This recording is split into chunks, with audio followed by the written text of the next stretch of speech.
Hello, everyone, and welcome back to the Film Room Podcast. This is episode 38.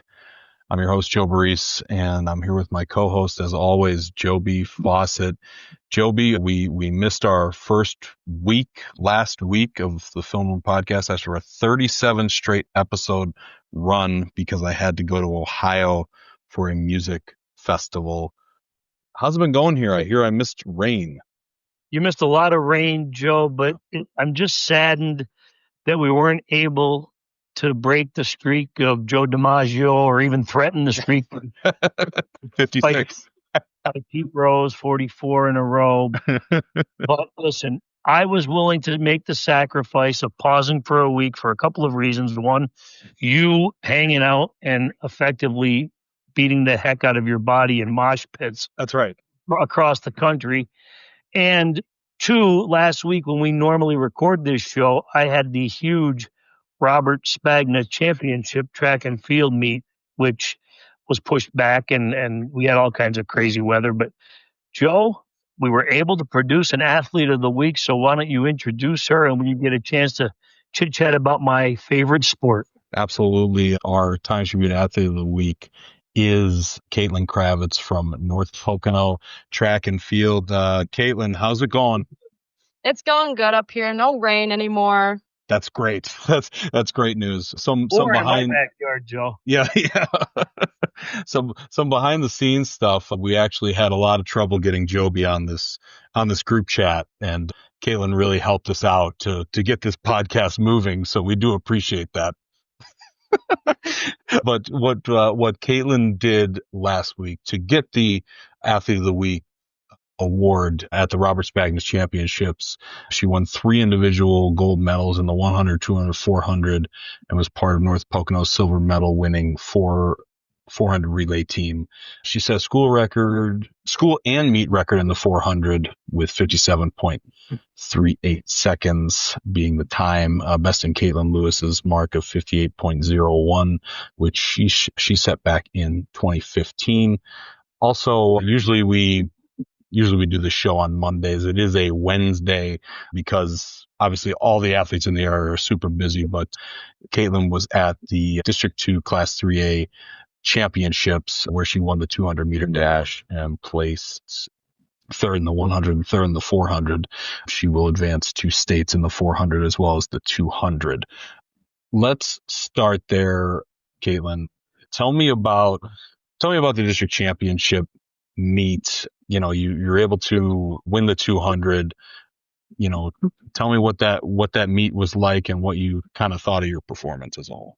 Coming into the meet, I was probably the most nervous I think I've been all season. I had 2 exciting meets the week before, Jordan's, which everyone knows gets really exciting, and then Spagna's, which last year went well for me, so this year it also went well. Coming into the district meet, I wanted to carry it over, and carrying it over came with a lot of nerves. But on day 1 with the prelims, I was feeling good, not trying to take it too heavy or anything like that. And then day 2 wasn't my best performances, but I was happy nonetheless. Like, it was raining, the weather wasn't great, very good competition. But going into the 200, it was my last race. I had just gotten thirds in both my events, and I wasn't dwelling on it. I was staying positive. I was getting excited with my friends, warming up with them. I wasn't letting it affect me, and I think that's truly what carried into my 200 was my positive attitude. Yes, Kaitlyn, and you always do keep a very positive attitude. I just want to say it was a very exciting 2 days at Scranton Veterans Memorial Stadium in the District 2 Championships, but I'm going to dial it back a little bit for you to the Robert Spagna Championship meet because that's a little bit of a different format because everything is run as a final in one day, and that is a very taxing night of competition for even the best athletes, which of course you are one of. How exciting was it for you as a senior to again defend your championships in all 3 sprint races? It was honestly super exciting. It was like one after another. The adrenaline was just pumping through my body. once I won the 100, it gave me a good attitude. It set the meet for me. And then I got into the 4x1. We got second. Our team as a whole was very happy. So were our coaches. And then the 400, that was the most nerve-wracking part of the meet. I always consider that the halfway mark because it's the race of agony, I would say. It's very difficult. But once I came across that finish line, it was neck and neck. And I looked up at the board, and it was just excitement, just like filled my body. I looked up at my dad. He was super excited. My family was excited. My coaches were excited. I had teammates running on the field. It was just a good feeling overall being there. It was very bittersweet. Last meet ever. And then I got to the 200, and once again, very nervous. That was a tight competition. Everyone was ranked in it very tight, like very tightly, milliseconds apart. And once again, like I said, I was just carrying the positive attitude over to there, wasn't taking it too seriously. And throughout that race, I felt good, crossed that finish line, and saw I broke another school record. So it was honestly just an amazing meet, a good way to go out. Absolutely, Kaitlyn. I think what was funny about reading your Athlete of the Week interview is that after you got another school record, you texted, I think, the family group chat and said, "Colin, I now have one more school record than you." That made me laugh. But what is it like? What is it like in your family? What is it like having people who have experienced the same kind of things that you have? What's it like being a part of the family that you're in? Many would think that it's like they have extreme expectations of me. It's working day to day. It's all that. But honestly, it's just having a really good support system because they do know about the bad days and the good days and the training that goes in and how tired I can be and how honestly stressful the sport is. So honestly, with the family, everyone understands it. They're just always there to support me. Joe, what you may not know is that the Kravitz family is really one of the more pleasant groups of siblings I've ever been associated with in my career as a sports writer, and they've done so many amazing things. So let's kind of, I got a chance to also experience those moments with her brothers growing up, as they were growing up.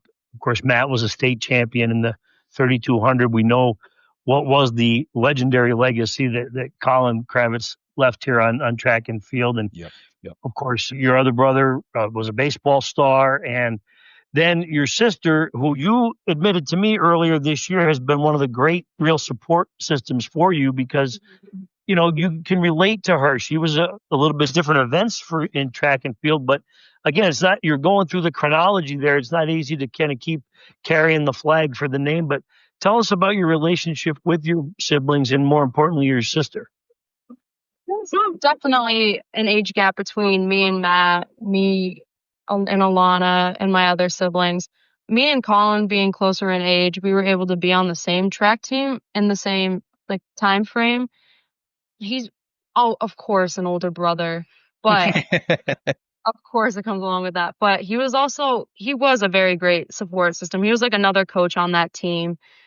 He really was one of my loudest supporters and cheers on there, even if he'd finish with a record-breaking time.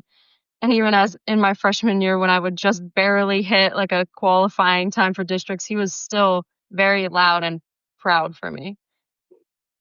My sister, Alana Kravitz, me and her have always been close throughout high school. But once she graduated from Lehigh and everything, she moved close to here and started coming to every single meet. She would always text me beforehand, giving me words of advice. She would always tell me it's never too much pressure on me and it's never that serious. Just go out and have fun, no matter if I meet the expectations of anyone or if I don't. She'll always be proud of me. Me and Pat and Matt have almost the same relationship dynamic. They don't live too close, but still that doesn't matter. We are still close. We talk every day. And they're also very supportive of me. Every time before a big meet, they'll always text me and we keep it hundreds of miles away. That's great. So So can I ask you one other quick question? Absolutely. Because listen, we've talked about school records, and she does have one more than her brother, and I think you've also added a couple of relay records as well, Kaitlyn. But you have about 10 days here to get yourself ready to compete again at states. But it's my understanding that your career will come to an end once states conclude. So how anxious are you about these next 10 days, about kind of soaking it all in and treasuring these final moments of what you also described as torture on the track? I never really thought too deeply of it, but last night after really concluding one of my regular season high school track meets, it all just rushed to me. This is what I've been working for a big amount of my life. Just starting at 6 years old, doing those Ronald McDonald 5K races, a little 400-meter runs that they would have us go down the hills and they'd give us a little trophy for. I feel like it's all led up to this moment right here. And in the grand scheme of things, that's huge to me. In these next few days, it really is going to be an end of an era. And I just want to have fun with it. Not too stressful, but I still do want to put a time. Absolutely. I feel, okay, Joby, I'm sorry about this, but I feel the need to tell the one time I ran a 400 since. Please do, Joe. And Joe, correct me if I'm right, it had nothing to do with Ronald McDonald races, right? Because you thought that was going for quarter pounder with cheeses, right? Hey, that's right. I got excited. My ears perked up. Right. But yeah, no, Kaitlyn, there was this one time where they threw me in. I wasn't really a track guy. I joined track because my friends were on the team, so I was a thrower, and they threw me in a 4x4 just for the hell of it. And I had no idea how to run it. And so I go out and I'm just sprinting. And I later found out that my friends were on the side and said oh, Joe looks pretty good. And then my one teammate and still friend said, he's going to die. And I did. And so I'm pumping my arms down the last 100. I get the baton to the next person and proceed to fall into the infield and into the long jump pit. So that is the one time that, yes, I did in fact experience torture on the track.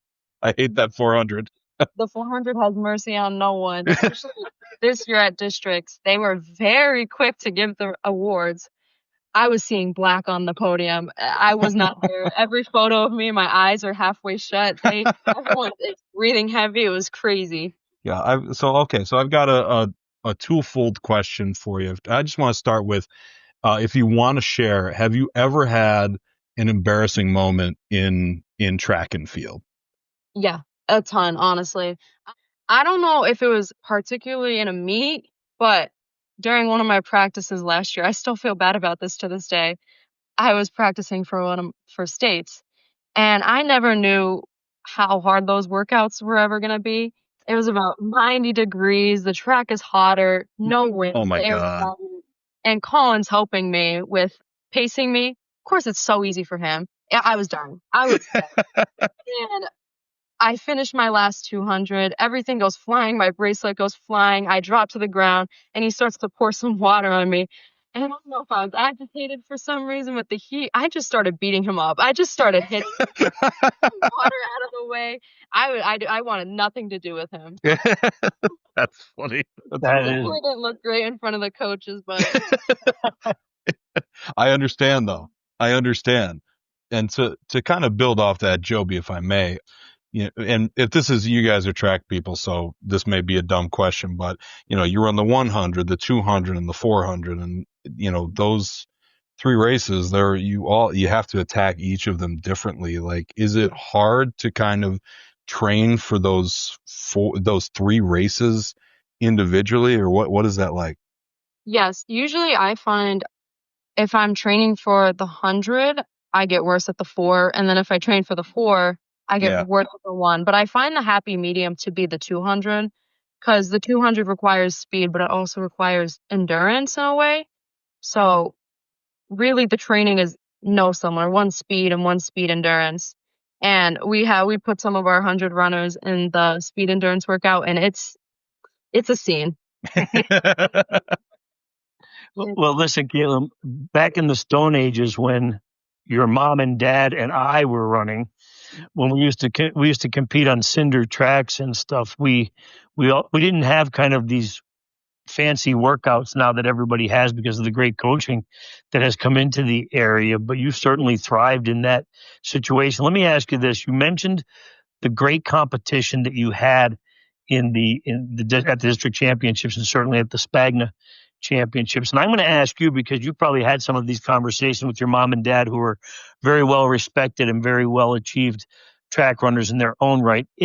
I just find it amazing to watch these athletes in the female division, the times you are putting up. Now, again, your mom was a runner. When I was in high school 40 years ago or 35 years ago, the best times in the 400 were around 60 seconds. Now, your school record is 57 seconds. I mean, and there was a big bunch of athletes running at that time last night, and I just find that amazing. How about you as a competitor, knowing that how much track and field has improved in the girls' division? It's crazy. Honestly, I'm going to watch these girls for the next 4 years. The freshmen coming in, I was running nowhere near those times. It's just a new era now. It's whatever the records were later, like earlier on, those are all going to get broken. The coaching has just improved so much. Everyone has such a better grasp on what workouts are beneficial, how to recover, all the conditioning and everything. There's just so many resources for everyone. I think it's just going to constantly improve. Kaitlyn, I saw that obviously Joby already brought up the fact that your track career is going to come to an end with high school, but you're going to the University of Pittsburgh and you want to be a physician's assistant. How did you decide on the University of Pittsburgh, and what's your interest in becoming a physician's assistant? I always was interested in the city schools and a big school. It was between Boston College, all like Boston, New York City, Philly, Pittsburgh. It was honestly down to one of those cities. I visited the University of Pittsburgh over the summer after doing a track visit, and the charm of the city was it just felt like I saw myself being there in a year. There's no doubt with that feeling when you go to college visits. There was definitely some where I was like, okay, like maybe I'll see myself here, whatever. I stepped on the University of Pittsburgh and I was like, okay, like this is my school. The physician assistant, it comes from my dad. He's a physician assistant. Whenever it was bring your kid to work day, I was just always so excited for it. It was fascinating. And I was always pondering a medical job, all that stuff. And I landed on it I took a human physiology course this year. And I wasn't sure if I would stay in the medical route that way because it is pretty difficult.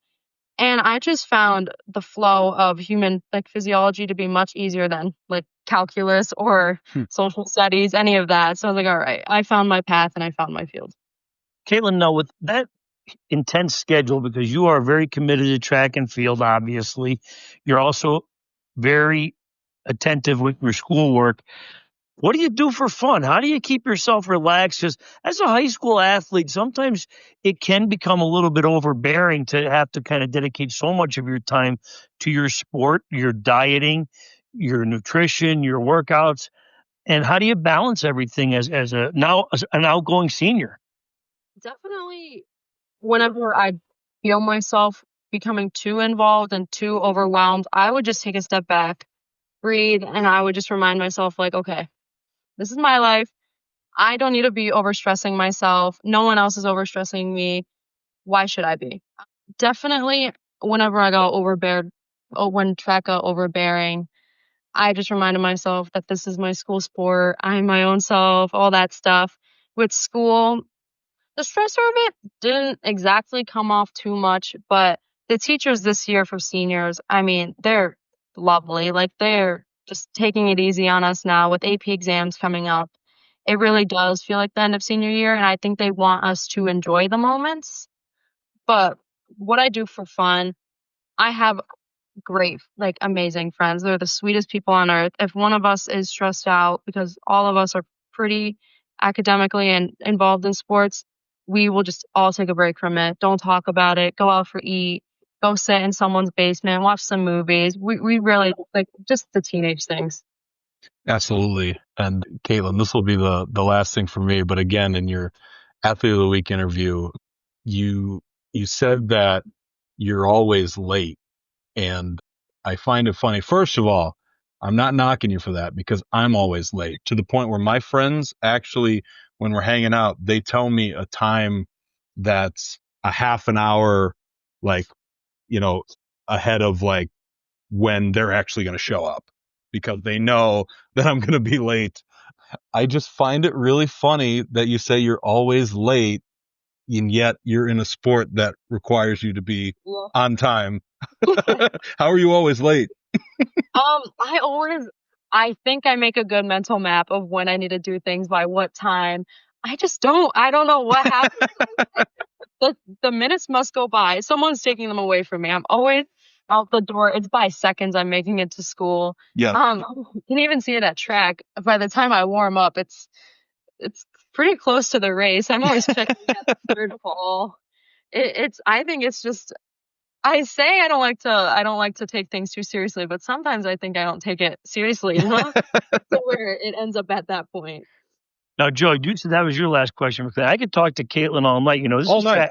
This is track and field stuff, Joe. I have a lot to get to here. Absolutely. You keep going. She's always late to the start line and the first to finish. So, Kaitlyn, we're getting ready to head to Shippensburg University, and this is having experienced it myself as an athlete. Your mom and dad have experienced it now as parents.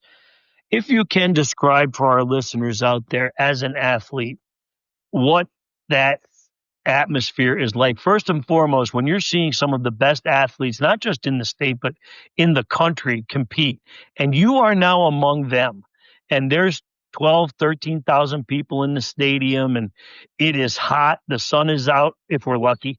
And it's just, what is that experience like, or has been like for you? And how much are you looking forward to this weekend coming up on May 23rd and 24th?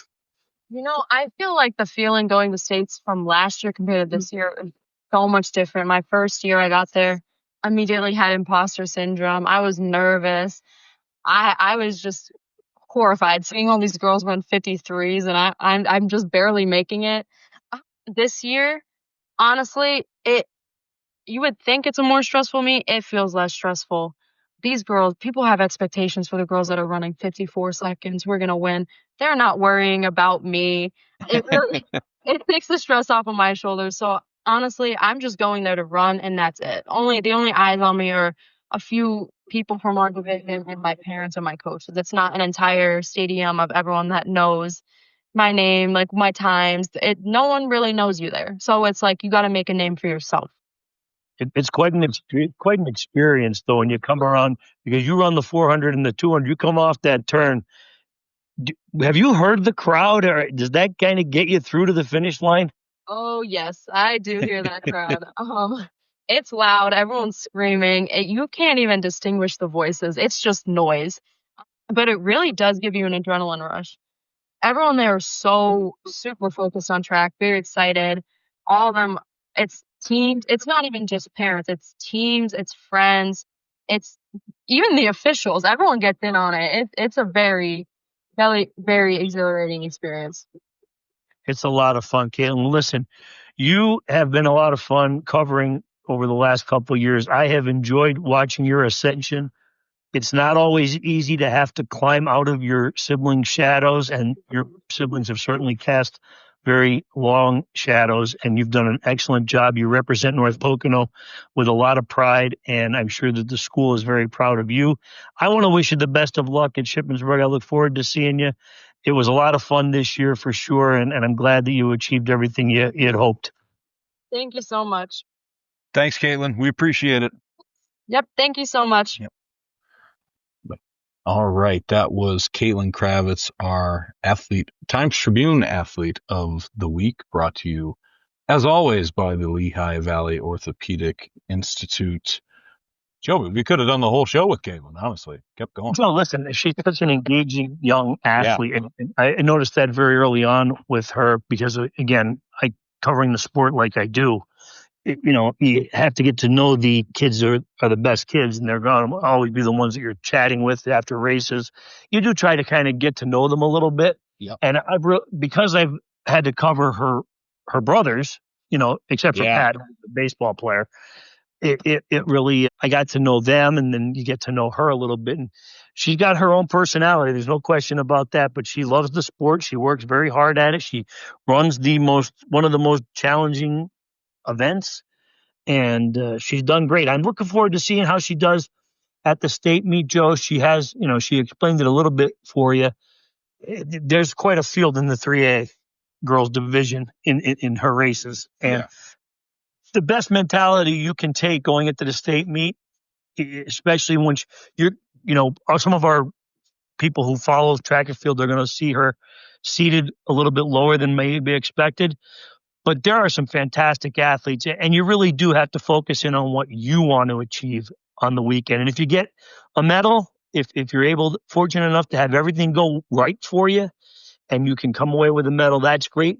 But really, it's about enjoying the weekend, being there with some fantastic athletes, and kind of getting to know yourself as an athlete. And as a senior, you just want to treasure it because you're never going to get to experience that again. So I'm sure she will do great. And Joe, we have a ton of kids going to states this year. Yeah, Joby. I mean, it's well, first of all, Joby, I want to say that you did a remarkable job over these last 2 days, covering the district championships. I still don't know how to cover an event like that with so many athletes and so many golds and team championships and stuff like that. I mean, you like to compliment me about the wrestling. I think the track is a whole other level to try to follow, and you did a phenomenal job with it. Well, Joe, thank you very much. But here's the thing. It's a very challenging 2 days because, again, you're trying very, very hard to, give your attention to everybody. Mm-hmm. Okay. Mm-hmm. And I got to tell you, our colleague Tom Fox was there from the Citizens Voice. Yes. Another colleague of ours, Kevin McConnell, was there from the Wayne County Examiner. Their contributions were incredible. And I could not have gotten through the last 2 days if it weren't for all the great help that they gave me. I mean, Kevin was everywhere. He was doing videos for me when he saw that I was busy. Oh, that's great. And the meet, track and field is there's very little downtime. Okay. Yep. And they really sped it up yesterday because of the threatening weather. Okay. And Kevin gave me a lot of help. But on top of that, if you don't get the kind of cooperation from the athletes and the coaches in our profession, you just can't get the job done. And I have to thank each and every coach and athlete who helped me over the last 2 days to try to produce and try to cover this sport the way I have always tried to do it, give it the attention these kids deserve. And Joe, the athletes never let me down. They are unbelievable. I'm talking about the athletes from the Lackawanna Track Conference, the exceptional athletes from the Willamette Valley Conference. They have a lot to be proud of down there. Dallas won the girls 3A team championship with an incredible overall performance across the board. And Wilkes-Barre area, boy, I felt good for those kids. Paul McGrain, head coach there. He was an assistant and the sprint and hurdle coach at Wilkes-Barre Myers when I was running against the Ishmael brothers. Yep. He has been there a very long time. He's built that program from the ground up because, again, this is the merger of the 3 Wilkes-Barre City schools, and they won their first district championship, and it's the first district championship, hard to believe, team championship for a Wilkes-Barre area school from that jointure in about 10 years. Yeah. So I really felt great for them and their celebration. And then, of course, our teams, Mid-Valley, kind of a strange year for the Spartans this year. Really didn't have that kind of big grouping of number ones, but they have a group at Mid-Valley now that what Coach Nick Kasnitz has developed there with the leadership of guys like Jacob Lesher, Gavin Rapooch. These guys, Nicholas Jackson, who were part of that football program as well. And then he's got the distance runners and Matthew Rapecki.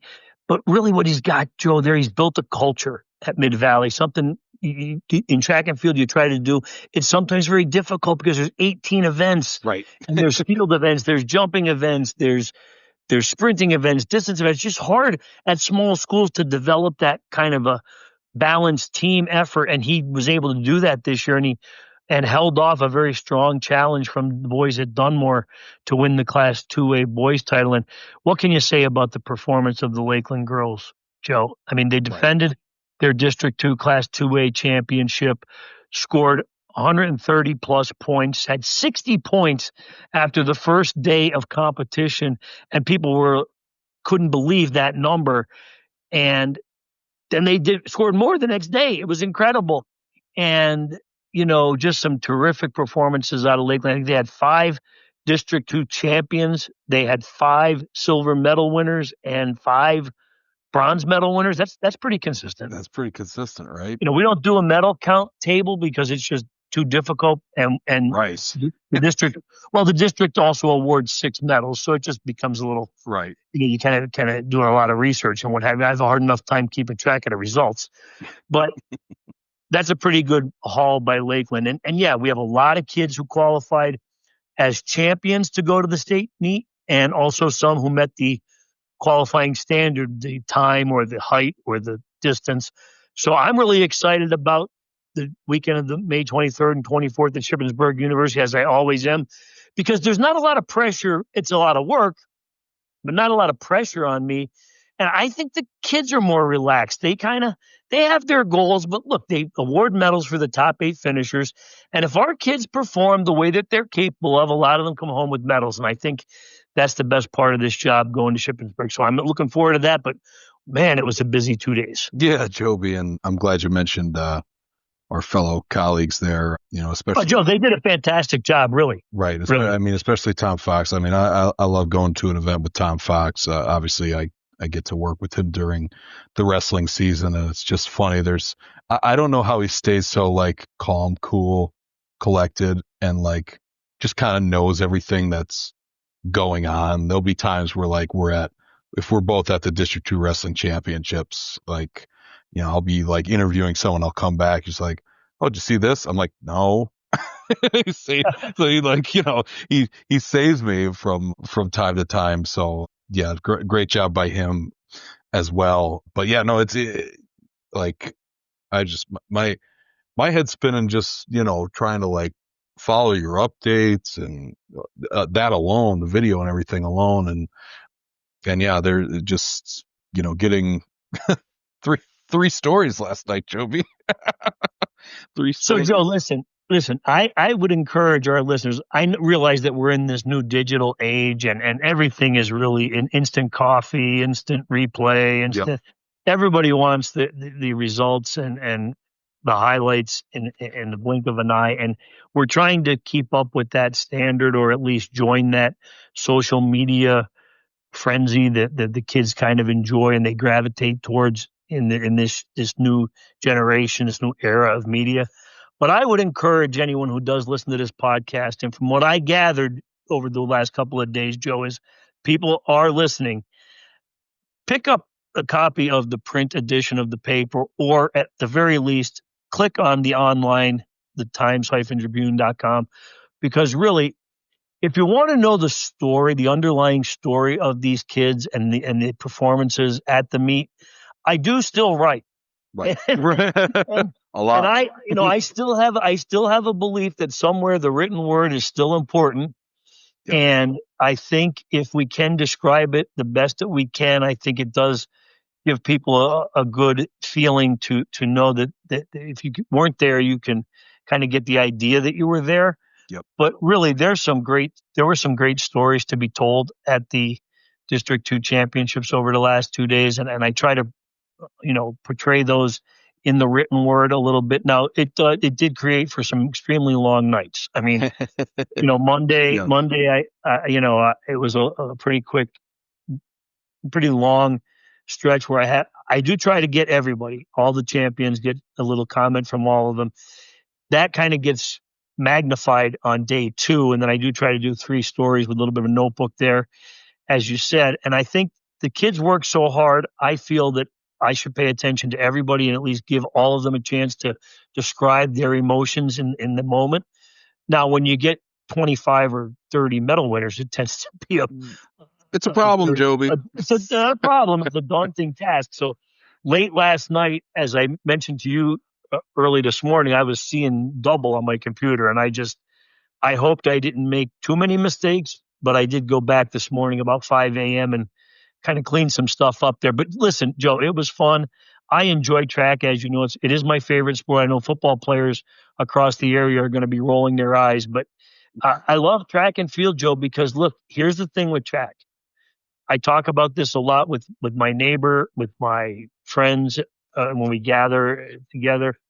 The one thing about track and field is there is a bit of a simmering of complaints or questionable things from, where we get a lot of the controversy of so-and-so's not playing, so-and-so's not getting enough minutes.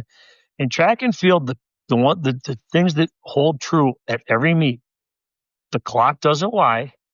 The tape measures very rarely wrong. Yep.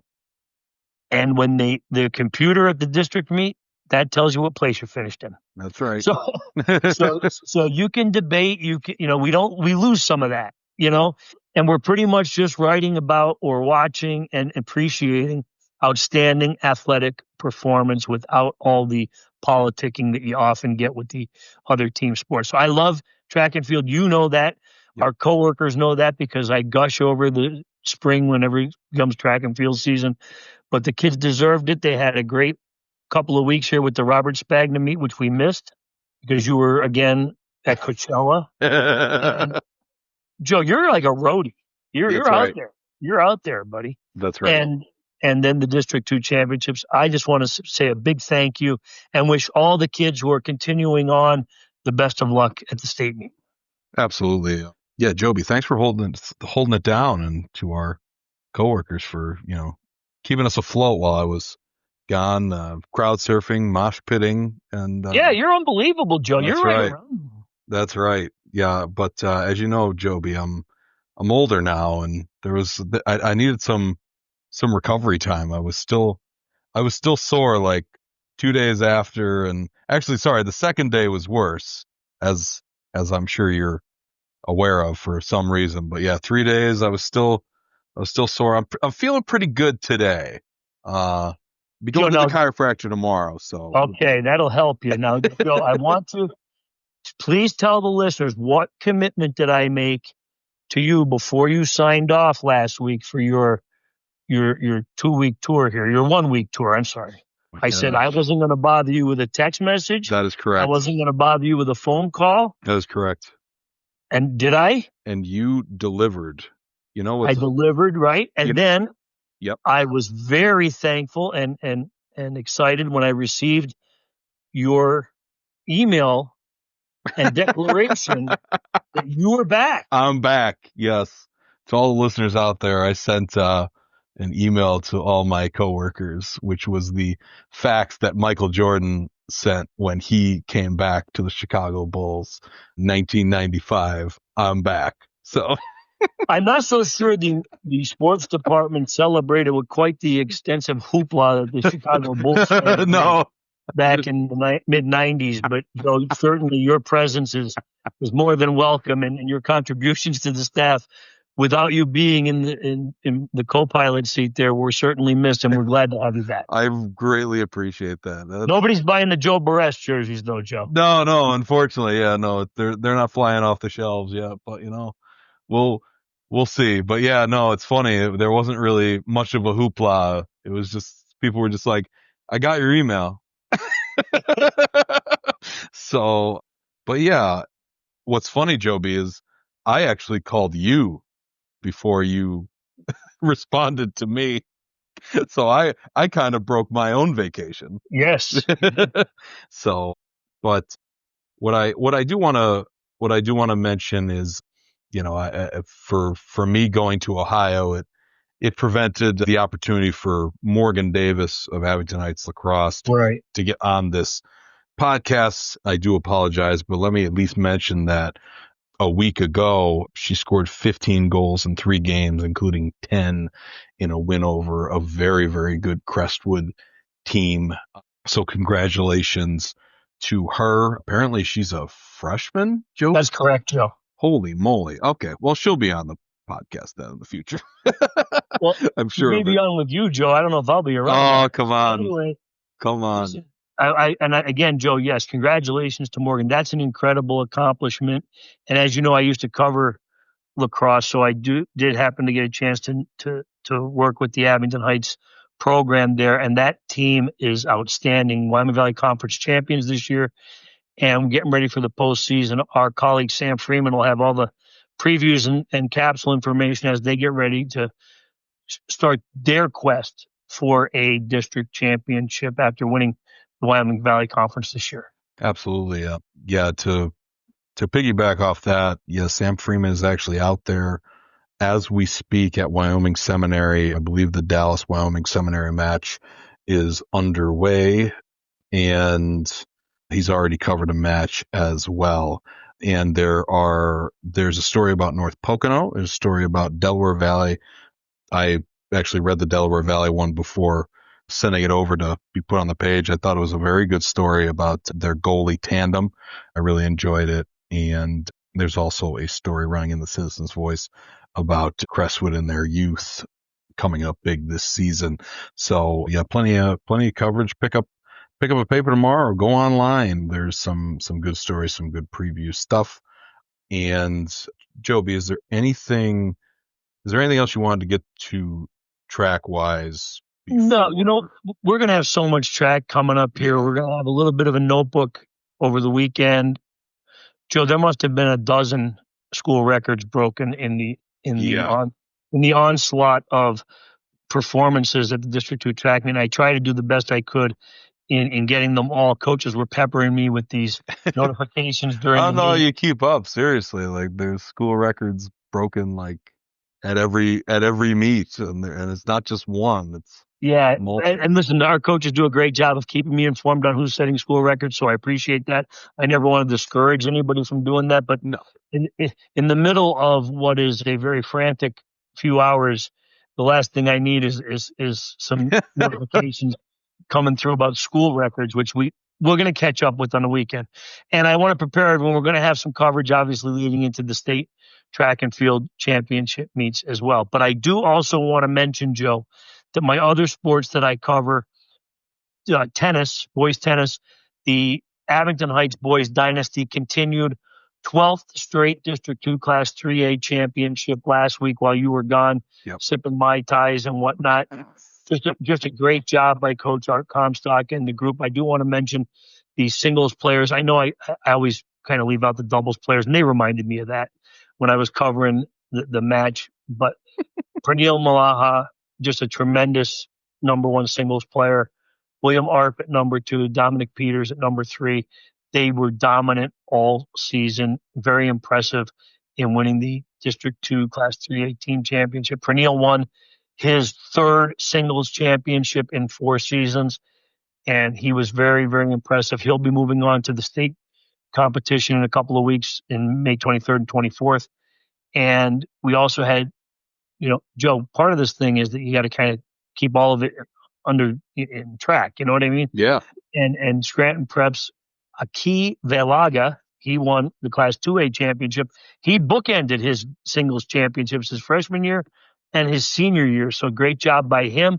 And he'll also be going to the state tournament next weekend as well. And our doubles championships, Joe, have been delayed because of, I know if you look out your window, it's probably cloudy and raining.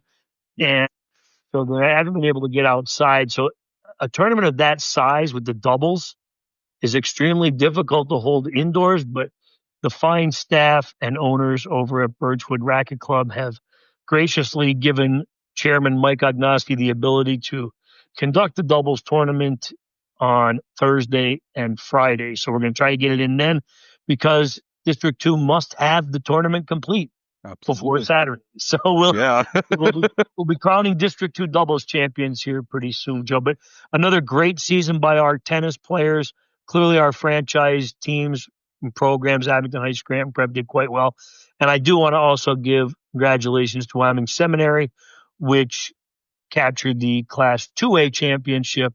Raphael Cooper does a great job with that team as well. Billy Hall is the standout player there at number 1 singles, and he, of course, played a key in the final of the District 2 Class 2A singles tournament. So a great job by Wyoming Seminary, another one of those real proud tennis programs there. So I was covering a lot of stuff over the last couple of weeks while you were kicked back on a lounge chair. You're not kidding. Hey, Joby, I just want to say that, we went to a bar out there and I played the little Papa shot, and I now own the high score. So, I mean, I still got it.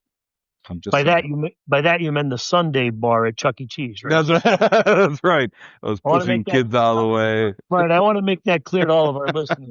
That's where he was hanging out. Exactly. Don't have any misconceptions of where he might have been hanging out. That's right. So, Joby, unfortunately, probably the most impacted sports over these past 2 weeks, and honestly most of the spring, have been softball and baseball, and the playoffs, the district playoffs got pushed back. They were supposed to start tomorrow. That's Wednesday. Yeah, exactly. And that's not happening. What we are getting tomorrow are actually league championship games, and softball. Holy Cross and Mid-Valley are playing at 7:15 at the University of Scranton to decide the Division II title, and Abington Heights and North Pocono in baseball will be playing at 4:00 at the U to decide the Division I title in baseball. Again, the postseason has been pushed back to next week in order to try to make up games and everything. And unfortunately, because of that, the district championship games will not be at PNC Field, which I think is usually a pretty cool venue for them to go to. Joby, I don't know if you have an opinion on this at all, but I'll ask it because I think it's tough for these, especially having a baseball playoff game for the league title, when I think that they're trying, these teams are trying to win a district title. They're not trying to win a league title, and especially in baseball, you got to save your arms, right, going into, so setting up your rotation and everything. And, I don't entirely know. I mean, and there are some sports, Joby, where you don't have to establish a lone league champion. Mm-hmm. What I cover, wrestling, there are no, if you share it, if you have the same record, you share it. And, in football, if you have the same record, you share it. I don't know. It just kind of stinks for these teams that, especially in baseball, but, also in softball, who knows, a knock on wood, risking any sort of injury or anything. I don't know. I don't know. I'm just kind of spitballing here, but I think it's difficult because you really want to set up your rotation and you get it ready for the postseason, especially for, some of the dominant pitchers that we do have and talented arms. I don't know. Do you have any thoughts about that or anything? I do, Joe. And if you remember back when you were a player, I was one of the really harshest critics of, if you remember, when the basketball season used to be played in halves. Yes. Oh my God. And we used to play off for the first half winner, and then we would play off for the second half winner, and then we would play off for the all season. And I just thought, what do we do? What's the priority here? Right. Who are we hurting by saying they share the division championship? Right. Other sports, which, circumstances dictate that you can't have a playoff to determine the division championship. I think that format works out perfectly. I mean, yes.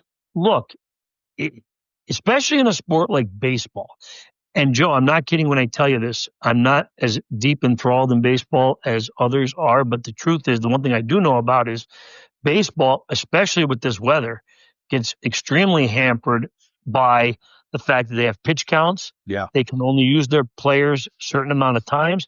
You're trying to, as you said, set a rotation for the games that matter most. which are the postseason games. You can't squeeze a season into a small window. No. And if you do, as a team, as a coach, you are faced with the harsh decision of, how do I approach trying to win, or do I even try to win a certain game? And you want to prioritize yourself. You clearly want to have the division title should mean something. Sure. And even if you have to share it, it still means something. Right. And then you move on to what you have as higher, if you have higher expectations. And I just think we're in a tricky spot here. I feel bad for the kids that we had to move the championship games out of PNC Field for as the main attraction there, as the venue that people like to play at. But I think the District 2 got this one right. You have to give these teams a chance to get themselves organized and get themselves set, and really put the best product they can on the field to give them the best chance to win district championships. Because, Joe, as you know, only one goes to the state tournament in the spring sports. Right, exactly. And not like basketball. There's no multiple teams going to the state tournament. Right. And it's like, Joby, could you imagine if they added a football game? Like, it just wouldn't happen. Clearly you couldn't do that. Right, exactly. But I just don't see why that doesn't apply to a sport like baseball. And that's just, again, I don't like to get offered too many opinions on a sport I don't cover, nor do I have any experience at playing, because I ran track when I was 12 years old. Right. So, but I would think that coaches would be very okay with saying, okay, we shared a division title. Let's move on and let's get ourselves situated for districts. I absolutely agree with you, Joby. So again, what we will have, because of it's going to be a busy 2 weeks, Joe. Right. Exactly. We're going to start the District 2 postseason next week. All of our colleagues, Scott Walsh, Tom Fox, Steve Bennett, they're going to be providing some preview info, capsules for every classification. Hopefully we'll get that in Sunday's paper. It'll all be online as well. So follow along, and we're going to have quite a stretch here with all spring sports, but definitely it's going to be pedal to the metal with baseball and softball here. So definitely follow along with that. And Joe, in the meantime, volleyball's taking a Joe Baress spring break. Joby, you posted a story, didn't you? I did, but Joe, here's the thing, and please click on it if you can, but playoffs don't even start until May 20th. Yes. So it's been a weird schedule in boys volleyball this year. I was chuckling with Mike Ognoski. We were exchanging text messages when we were trying to figure out postseason coverage and stuff, because he was trying to squeeze in this district doubles tournament. And I said, what were the volleyball coaches thinking? Yeah. Everybody is done. Yeah. I think Delaware Valley is going to be off for 16 days before they play a playoff game. Oh, my God. And Joe, I think I blame the early Memorial Day weekend. The calendar used to be volleyball be on the same, get the champions done the week of Memorial Day weekend, and state tournament begins the following week. But with Memorial Day being a week early here, I think everybody just kind of played the normal schedule. Right. Raced to get their season in, which they normally would be doing before Memorial Day. And now here we are. These teams are going to be sitting around for 16 to days not doing anything. So it'll be interesting to see how they recover and get back into action on May 20th and 21st. But yes, I have the brackets all up. The pairings are ready. Number 1 seed, Holy Redeemer in Class 2A, undefeated on the season, ranked 5th in the state. And Delaware Valley, the defending champion in Class 3A, number 1 seed there. With Abington Heights, our Lackawanna League champion, seeded number 2 in Class 3A. But check out the pairings, and I'm sure I have plenty of time to put something together before the playoffs start. I don't know, Joe. You're kind of going pedal to the metal here. I don't know. It's the first time all year I kind of took a breath and said, wow, exactly. What's going on? What's going on in volleyball? Don't say that too loudly. No, I won't. I was whispering. Something's going to break. And yeah, I know. But no, it's really been a crazy spring. With having the District 2 baseball, softball push back the start of it. I also think it's pretty crazy in track and field. It just feels like really a pedal to the metal, and then all of a sudden there's like 9 or 10 days until states.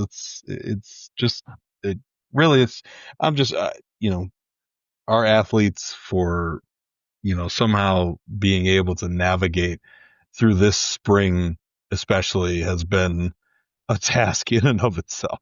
It's been a real credit to their resiliency and their resolve, and the sometimes you have to be a psychologist as a coach, kind of just tell them things will get better. I mean, the first day of the District 2 Track and Field Championships was the best day we've had all spring. Right. And then immediately, less than 24 hours later, we're heading for cover. Right.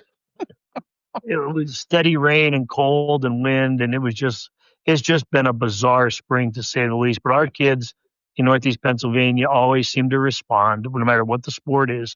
And we're going to have some great baseball and softball coming up here. And if you're a fan of those sports, get out there and support your teams, because they've really had a tough draw here with the weather. That's the thing I came away with most from the District Track Championships show was the kids deserve better from the weather. Yes.